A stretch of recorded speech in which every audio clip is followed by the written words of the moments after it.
Well, good morning, Crossroads family. My name is Jeff Benson, and I'm one of the counselors with Crossroads Counseling Associates, talking about abuse and how that is related to mental health, as well as just your own well-being. There is just some, heartbreaking numbers related to abuse. 1 in 4 women, 1 in 6 men will be sexually abused before their age of 18. 2/3 to 90% of people who have been the victims of abuse never tell anyone. In all the spectrum of abuse and in many of our sins, pornography is a very common one that has that shame and secrecy. Those are kind of the two shackles, if you will, that often keep us bound to that event in our lives and keep us really from experiencing the life and freedom that we should have. So how do we help someone we love who's stuck in that place? Main thing, right, is they take the risk to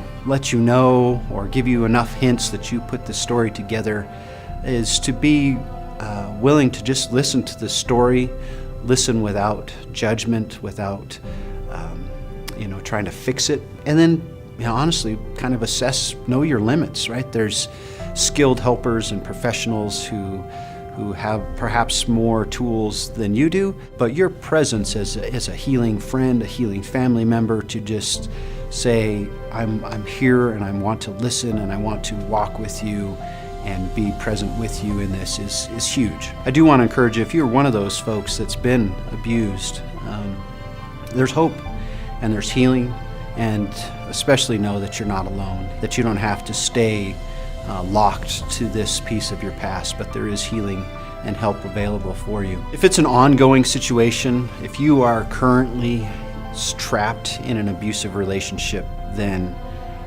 the time for action is now, to get help now. Sometimes people stay in abusive relationships because they're ashamed to tell someone that what's going on, or they're holding out hope that somehow if I just stay in there a little bit longer, he'll change or things will be different.